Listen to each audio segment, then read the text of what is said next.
Oprah Winfrey, I would do anything to picnic with her. What would you do to picnic with your favorite icon? Before you pack your basket, Julia Collins, founder and CEO of Planet FWD, has an important tip for you. The biggest thing that you can do to really be a part of the solution to saving the planet is your food. This is going to be so controversial. I think most cakes are overrated. I am bored to tears by almost every layer cake and really icked by cakes with tons of fondant. Cake might be overrated for Julia, but you won't hear her say that about sustainability. That's why during Climate Week in New York City back in September, she brought her vision of Planet House to life. It is an actual house where you walk in, and every single room that you go into, from the kitchen to the bedroom, it's all brought to life by the most sustainable brands that we could find. Our team at Hueman Group Media experienced it firsthand. And no doubt that Julia's heart was written all over it. So the through line across everything that I'm passionate about is joy, and not just feeling it inside of my own self, but how I can have so much joy that it overflows into my community, into my customers, into the broader world. It's really all about joy. I'm Camila Renta, and this is Impact After Hours, a show where changemakers sign off from work and log into life. Julia, welcome to the podcast. Thank you so much for having me, Camille. I am unapologetic about my passion and my love for food, and the theme of the show will probably be around that. But when we first met, you mentioned that you had another passion, which is dance, specifically samba. That's right. For the uninitiated, can you please tell us what samba is and how you got into it? Yeah, samba is a dance that has its roots in Brazil. It's really an incredible cultural expression that comes from the tradition of enslaved people in Brazil. Samba was a way that our people kept their culture, kept their tradition, kept their sense of embodiment, owning their own bodies, even when they were enslaved people. It was a way that they kept their sense of language, of music, of culture and beauty. And so as a Black woman living in America, I felt so deeply called to be a part of this tradition and this culture. It's also really fun. I am very curious as to how you got into it. Like, when did you first try it? Where were you? I mean, I've been dancing my whole life, and I've always been curious about samba. You know, when I see the samba people, the samba girlies, the samba dancers, I've always been so inspired by just the way they move and how free they are when they move. I was more like a ballet, tap jazz kid, and so a little bit more restricted. And I always wanted to be more free with my dancing. And, you know, coming into this year, I just was really called to try new things and like stretch out a little bit. So I went to my first samba class in February. They were giving out flyers for San Francisco's Carnival. And I thought to myself, well, February, March, April, the Carnival's in May. I could probably get good enough by then. That's just 4 months. Yeah. Oh my gosh. Okay. But 4 months is like a century in startup time. And I am always a founder, even when I'm off duty. From our research and from getting to know you, there's like maybe a couple of themes. So one is definitely food, and then tech, right? And then dance now. Do you find any overlap at all, or one influences the other? Yeah, I think the dance is about dance, but it's really about joy. Wow. Yeah. It is really, you know, I'm going to be really honest. I didn't have a great day yesterday. I have this like terrible toothache that has to get an oral surgeon to take it out. Things are tricky with kids' camps and drop-offs. Yes. Like, work is hard. I didn't actually have a great day, but the one thing I could control was going to my samba class that night. I actually brought my mom with me. And let me tell you something. The whole time I was dancing, my teeth didn't hurt. I wasn't thinking about logistics. So the dance is about the dance, Camille, but it's really about joy. Yes. And that is how it's connected to the work that I do in food, because that is also about joy. And that is connected to the work that I do in technology, because that is all about using technology to create a more joyful existence for humans. So the through line across everything that I'm passionate about is joy, and not just feeling it inside of my own self, but how I can have so much joy that it overflows into my community, into my customers, into the broader world. It's really all about joy. Listening to you confirms that you are the perfect guest for Impact After Hours, because I would say that's been our thesis, and it's kind of our why. You know, having me personally worked in social impact, or at the intersection of social impact and media, it's what we do also outside of work that helps us show up better in our work/professional environments. Yeah. And the way you described your day yesterday and how your dance class was kind of that one thing that I maybe helped you get up this morning, or, you know, kind of fueled you the next day, or, you know, for that next daunting task. So you're just, maybe this is a petition for you to be a co-host of the show, Julia. Sign me up. Yeah. So food is kind of at the core, I would say, maybe of your career. And for us at Hueman Group Media, you know, we work on podcasts that talk about sustainability and, you know, climate change and how it intersects with food. And when we shop these days, right, we see a lot of terms and labels that for the average consumer could get a little confusing. Like, I personally am lost sometimes when I see all the labels. So non-GMO, organic, grass-fed. For you being an expert, what do you think our listeners can start doing right now if they want to cook or eat more sustainably? I mean, first of all, I would say for anybody that wants to cook or eat more sustainably, I would just applaud you, because you're taking the most important step in your life. You know, bicycling to work is great and reducing your air travel is great. But the biggest thing that you can do to really be a part of the solution to saving the planet is your food. An easy thing that you can do that doesn't even require you to read labels is waste less food. About 40% of the food that gets grown or made never actually gets into our bellies. A third gets wasted on the farm. A third gets wasted at a retailer. But a third of that gets wasted at home. And one thing I think many of us who were raised by immigrant parents or raised by people who had to pull themselves up, we didn't waste a thing. No. My grandma used to say, waste not, want not. And I think that is one of the most powerful things you can do. Another thing you can do without even reading labels, grow some food at home. Did you know it takes a shorter time, it's faster to grow your own lettuce than it is for lettuce to travel across the average food supply chain and to your grocery store? Wow. So waste less food, grow some food at home. And then, you know, at the end of the day, you do still have to shop. And I know you do have to read labels. And I think it's really important to choose the labels that you have time to research. Most of us know what organic is about. I would encourage listeners, viewers, to research what regenerative organic is about and look for that ROC. That is the best way to be buying food that helps to restore soil, and it's actually better for our bodies. I would absolutely focus there. So I know it's hard to understand every single label, but when you can spend the time, it can have such a massive impact. I already learned a ton just by listening to you, Julia.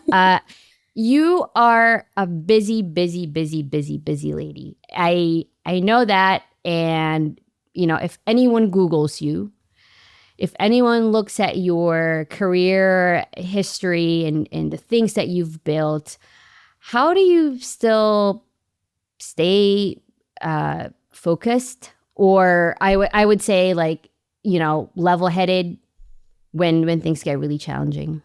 It is not in my essential nature to be super level-headed. I can get very tense. I can get very anxious. So I've had to really work on being level-headed. Yes. So much of it for me is about staying in my body.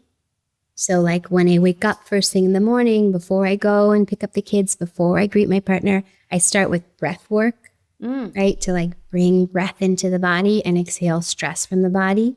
And then at some point in every single day, I'm talking about 7 days a week, 365, I'm moving my body with intention.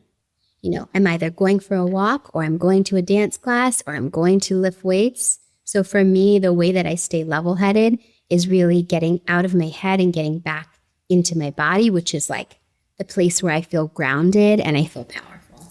Movement is, I feel like I've read, tons of books about how to build a business, how to grow a business.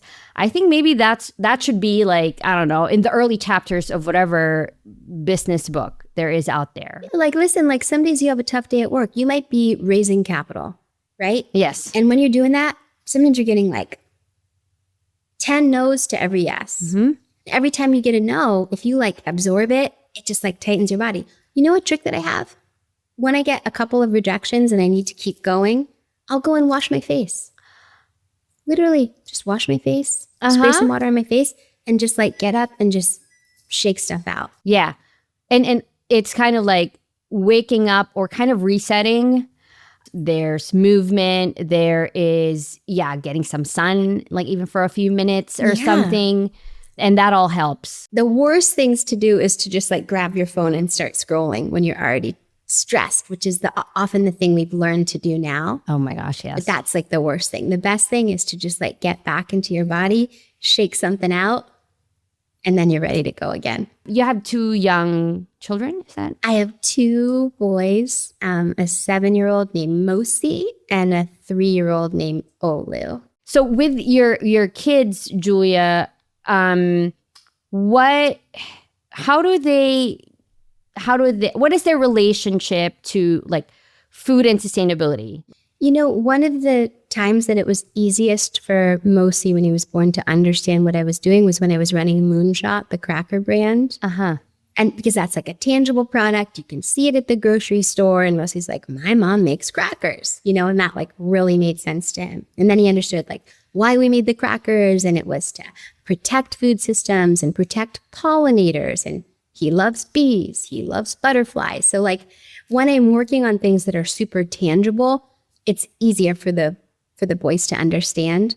When I'm working on things that are more sort of like technologically oriented, like software and artificial intelligence, they still get it, but it just takes more of a conversation. Yes. I think broadly they understand that I'm part of a movement of people trying to make the planet healthy for them. Like that part they get. They really get that. And when I have to travel, when I have to go away, which I hate actually as a mom, they know that I'm going to be a part of a movement of people that are trying to make the planet healthy for them. And that is like what they understand about what mommy does and my work. Oh my gosh, they're so lucky to have a mom like you. I'm so lucky. I tell them every day, I'm like, I'm so lucky I get to be your mama. I say that to them every single day. One of the reasons why we wanted to have you on, Julia, is also apart from all of the incredible knowledge that you already shared, we want to know what your life is like off duty. We talked about dance. We might uncover more things, but this time around, I think our lightning round is our food edition. Are you ready to play a lightning round of seemingly random questions with me, Julia? As long as they're random. I hope these are random enough for you.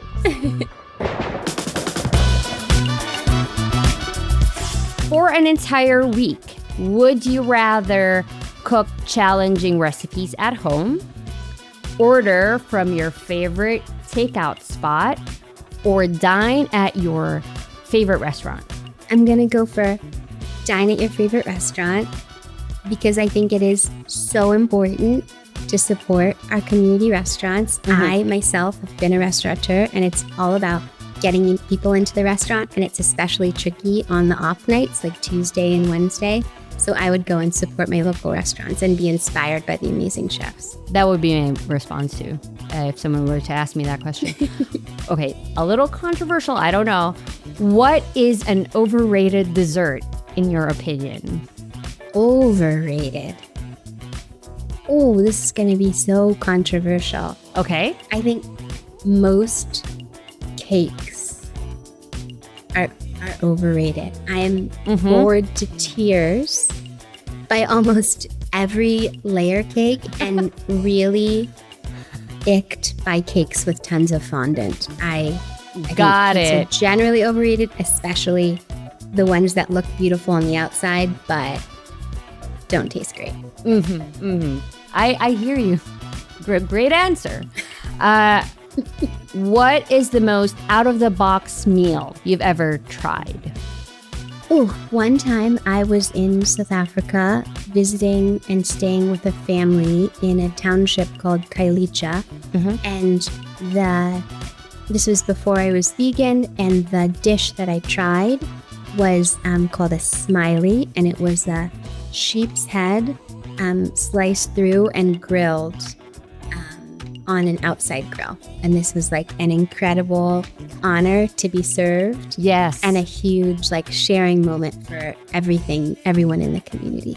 I think, yeah, it's out of the box, maybe by definition because you've never tried it, but also like the experience and the communal, I suppose, setting when you had that meal, right? Yeah, exactly. That everyone shared it, the way that it was prepared, the way that it was presented, and the fact that it was really a community Friday night moment. Okay, so this probably relates to your answer earlier about dining out. So if you were going out to dinner with friends, what kind of outfit would we usually find you in? And before you say anything, Julia, I just want to say if you're listening on the podcast platforms and you're not watching us on YouTube, I hope you do check out the video version of this podcast because Julia looks amazing. She turned on her camera and she's in a gorgeous outfit. So I'm curious about the dinner with friends outfit. I am unapologetically a dress girly, so it would be some version of a dress. Yes. Yeah. And I love being a little bit overdressed, especially when I'm going out to dinner. I'm never going to be the one who like pulls up in jeans. And I'll never be the least dressed. And who I'm dressing for are often like the friends I'm going out with. I've gotten some flack for this because I'm not a huge fan of sandwiches. The flack is just coming from our producers who are taken aback by that. But if you were to convince me to love them and make me the best kind of sandwich, what would that be? And please elaborate on each component, like from the bread to maybe there's a protein in there and condiments. I think sandwiches are very important. I think sandwiches are really essential. And if there were only one thing that I could eat on a desert island, it would be sandwiches. From a health perspective, you get in your protein, you get in your carbs, you get in your veg. From a food waste perspective, most sandwiches, if you take them apart, you can store and eat again. From a social perspective, you can share them and you can make a sandwich from just about any of your favorite regional food cuisines. The sandwich that I eat most is going to be a banh mi. It's going to have beautiful French bread, crispy on the outside, soft on the inside, sliced just perfectly, maybe scooped. It's going to have wonderful tofu that's prepared perfectly, brined first, maybe golden toasted, sliced just the right thickness. Some wonderful pickled vegetables, which can be vegetables that you're rescuing. You know, those like lonely vegetables, that carrot that you're like in the back of your fridge and you're like, hey, carrot, I still see you. You can shave that carrot up. Mix it with some beautiful vinegar, and it's also a great way to preserve vegetables. So I'm going to say a banh mi every time, and it tickles all of the right places. It's got the social component, the sustainability component, and just absolute deliciousness. Are you convinced? I'm converted. I was just in awe. My mouth was open. I was just listening, holding on to every word, Julia, with how beautifully you described the, I would say, the benefits of eating a sandwich. Like, you tackled each pillar of why we should have or eat more sandwiches, and I love a good banh mi as well. I agree. It has, the vegetables, protein, and the bread, and yeah. So I guess this weekend, that's what I'm gonna have in honor of you, Julia, in this pivotal moment. So thank you. Thank you. If you were to create your ideal picnic setup, where is it going to be? I have a few questions about this. So where is it going to be? What will be on the spread? And I'm adding this one. If there was one person who is not a family member, who's not a close friend that you can invite to that picnic, who would that be? So we picnic a lot. So my ideal picnic is not going to be like in some faraway place. It's going to be like the picnic that we love to do in the San Francisco Presidio on the main lawn, where you have a panoramic view of the bay, pristine grass. We like our picnic to be elevated, so we set a table. We don't like the food to be on the ground, so it'll be on a table with a tablecloth, and we put little weights on the corners of the table to make sure nothing flies away.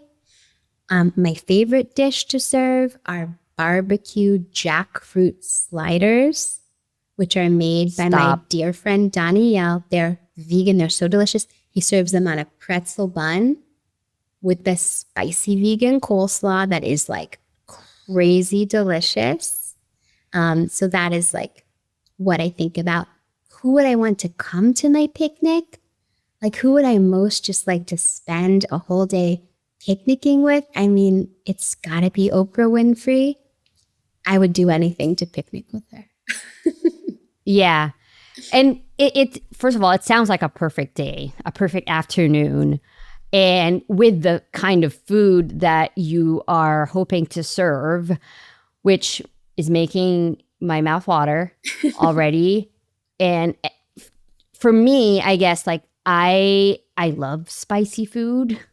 I think I'm again asking if I could be invited to that to that picnic, Julia, with Oprah. Okay. Yes. Let it be known that Oprah's going to be there, and there's going to be me because I asked the question, I suppose. Also, the great thing about a picnic is people can just pull up. Yeah. You don't have to like set 8 places and everyone gets there on time. It's just make a picnic and share.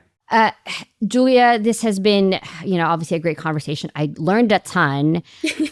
And we have asked every single guest this question, and that is, what is your go-to after-hours media? What have you been watching, listening to, or reading lately? I really love Dr. Ayana Johnson's book, What If We Get It Right? That is a book that I read again and again, and a book that I give to people. And so if you haven't picked it up yet, I would say definitely pick it up and read it. Before we let you go, is there anything big that's coming up for you or, anything that you want to share about Planet Forward that our listeners might want to hear? The next big thing that I'm building at Planet Forward is something called Planet House. And it is an actual house where you walk in, and every single room that you go into, from the kitchen to the bedroom, it's all brought to life by the most sustainable brands that we could find, so that we can take sustainability out of just our heads and our thoughts and into the physical world. Julia, it's been lovely. Thank you for being here. Thank you for all the work that you do, and we wish you nothing but the best. Thank you so much, Camille. This has been so much fun.